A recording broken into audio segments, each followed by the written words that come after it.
Hey, how are you? I am Chris Robin, aka at Detroit Beastie, here with Fantasy Six Pack to talk about Sunday Night Football. The Dallas Cowboys head to the West Coast to battle San Francisco and the 49ers at Levi Stadium. Kickoff is at 8:20 p.m. As it stands now, the over/under around 47.5 points. I love the over on that one. I'll just drop a little dime there.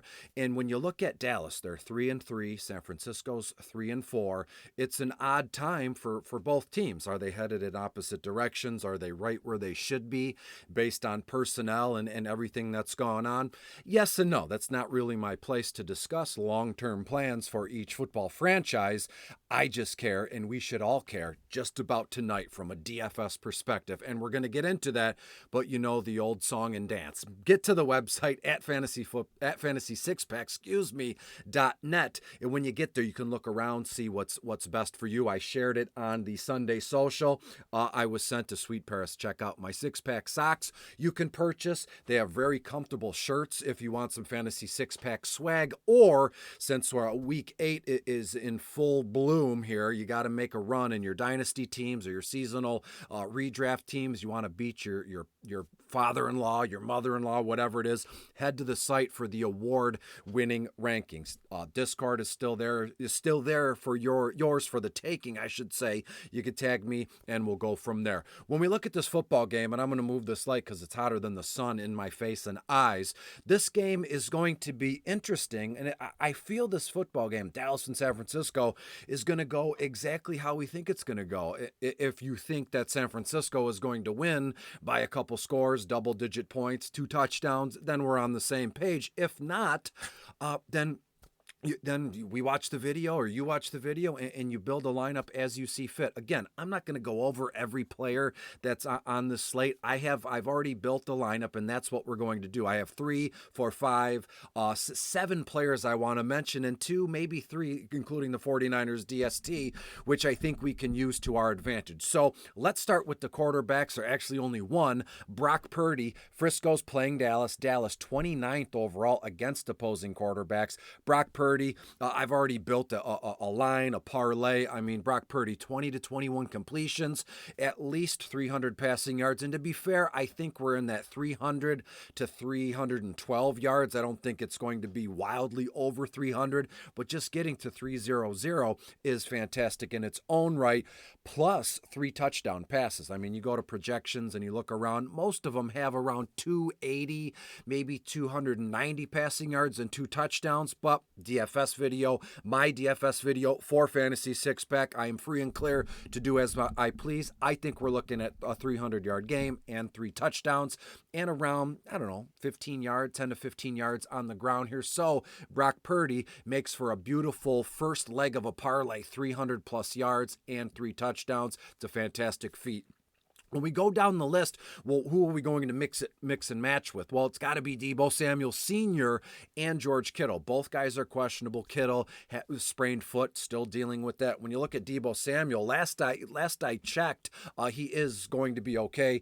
Some kid in his car, his parent, and he wasn't driving the car, he's a kid, but the parents recorded it, and he was all bummed out. He was crying. Deebo's hurt. Deebo's sick. Deebo was in the hospital with pneumonia, and Deebo RT'd it or shared it and said, "I'm okay. Buddy, we're good to go." So if Deebo is healthy and going to play, he warrants our attention in a game where I have Brock Purdy to throw for 300 yards and 3 touchdowns. Get this, Dallas Cowboys 18th overall against opposing wide receivers, and also Dallas second most points allowed a game into 2024 and 213 passing yards a game, and their run defense is something else, but I'll get there when we talk about Jordan Mason. Deebo Samuel, 6-7 targets, 4 to 5 receptions, around 80 yards, and you're looking at a carry or 2 for 10 to 15 yards as well.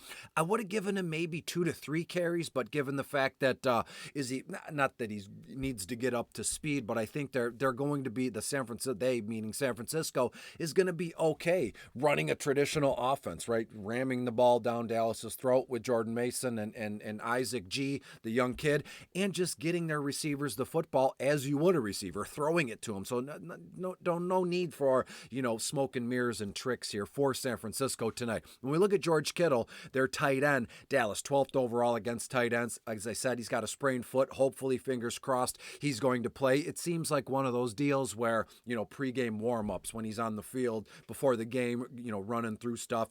Can he get over the hump? More than likely, George Kittle's a madman. He's a gamer. Hopefully, he plays. More than likely, I think he will play. If he's active, 6 to 7 targets, 5 to 6 receptions, 70 to 75 yards. The likelihood he catches a touchdown pass, if active, very high. Throw that into the parlay with Brock Purdy. When we look at two options for Dallas in the same lineup here. So far, Brock Purdy, Deebo Samuel, and George Kittle. The idea of Rico Dowdle and Jake Ferguson very much excite me. Ferguson in San Francisco, they're 13th overall against tight ends, looking at 6 to 7 targets, 4 to 5 receptions, 45 to 50 yards. And San Francisco against wide receivers, they're allowing 205.1 yards a game, 16th in football, and they've allowed 8 touchdowns to be scored this year through the air, and that's 11th overall in football. So San Francisco always thought of this big vaunted defense. They've been kind of mediocre this season, but tonight's show of force should be well. But I like the idea of Jake Ferguson as Dak and Dallas need to get yardage and points. I mean, that's fair for any game, but in a game where I have San Francisco to win by literally 10 plus points, Jake Ferguson going to be active and not really sneaky. I mean, the smart move would be to stack up CeeDee Lamb, who 15-5 on FanDuel, 10-6 on DK, 10-11 targets, 6-7 receptions, 90 yards probably somewhere in that arena. I like CeeDee Lamb, but he's not in my initial build, my first initial gut lineup here. Obviously, he's got the ownership percentage is going to be high there, just based on the fact if Dallas is down by 10 points, at the start of the second quarter, at the start of halftime, CeeDee Lamb is going to be targeted and catch a lot of football passes. Fair enough. The ownership percentage might just be a little bit too high for me, and I'm going to, mix and match elsewhere. I was getting to Rico Dowdle as well. Frisco, 17th overall against opposing running backs, and also they've allowed 9 touchdowns on the ground to opposing running backs.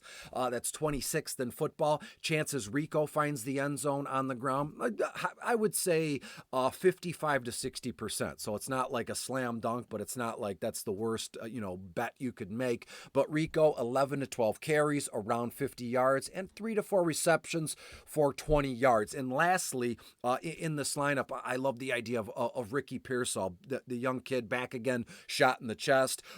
Amazing story, right? Survived the robbery, and he's back on the field in less than, the season. I guess this is the halfway point of the season, but he played last week, so he's ahead of the curve for getting shot in your GD chest. That's nuts. But Ricky Pearsall, 4 to 5 targets, 3 to 4 receptions, around 55 to 60 yards. Again, if let's say Deebo Samuel last minute, I can't give it a go. I'm having trouble breathing because pneumonia, if I'm not mistaken, not a doctor, obviously, but pneumonia is like liquid in your lungs and stuff, and so it's bad news. If Deebo doesn't play last minute, and if George Kittle sits, and if Juwan Jennings is inactive, Ricky Pearsall is going to be a high-end option, highly owned, but he's only 9.5 on FanDuel, 5.8 on DK, and if he is the preferred option or second, third in the pecking order, which he would absolutely be if there's no Deebo, Kittle, and Juwan Jennings, Ricky Pearsall makes for a fantastic play regardless tonight. And they're not oddballs, but just mix and match. You could take that initial lineup: Purdy, Ferguson, Rico, Deebo, and Kittle, and you can throw in Jordan Mason. He's the lock, absolute lock to score a touchdown. So just one anytime touchdown bet with Jordan Mason, $1 is probably going to, or let's say $10, you're going to get like $12 back. So put Jordan Mason as an anytime touchdown scorer, if that's the move there, as just add him in, to whatever however many legged legged parlay you have. That is a lock. Dallas is 30th overall against opposing running backs, and they're, as I said, 7th worst against run defense, allowing 143 yards a game to opposing running backs. Mason, 19 to 20 carries, is going to absolutely pound the football. 90 yards, a touchdown on the ground, and a reception or two for 15 to 20 yards. I mentioned CeeDee Lamb, if you'd like to. I mean, that's just the easiest call. The easiest call in the world is to play him. It's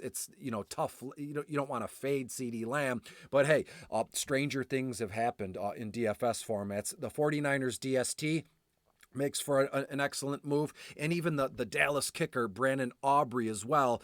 Frisco, 7th overall against opposing kickers. And that's just, let's say, Dallas can move the football. They have, high-end options on their offense, right? The offensive line and CeeDee Lamb and Ferguson, who I like. So what are the chances they move the football but get stalled out? And Brandon Aubrey has been phenomenal as a kicker this season. So run with that and even stack up the 49ers DST in some spots, 3 to 4 sacks, an interception, a fumble recovery. Is there a defensive touchdown? I'm not willing to hang my hat on that one today like I have before if I have a strong feeling about that. Again, 49ers will just run a classic offense tonight and do what it takes to just absolutely pound the football on the ground, through the air.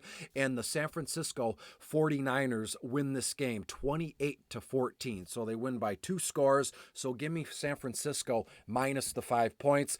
Recent betting trends, and I'll get the heck out of here. Dallas 1-4 against the spread their last 5 games. Frisco 3-8 against the spread their last 11 games, and the over has come in 6 of Dallas's last 8 games, and the over has hit in 6 of San Francisco's last 9 games. That's the move. Take the over or take Frisco minus 5 points. Give me Frisco to win this one 28-14. Brock Purdy, 300 passing yards, 3 touchdowns. Add in Jordan Mason anytime touchdown, and that's you're off to a beautiful parlay start for Sunday Night Football. Be good, be safe, and I'll see you again for Monday Night Football. How about we do that one?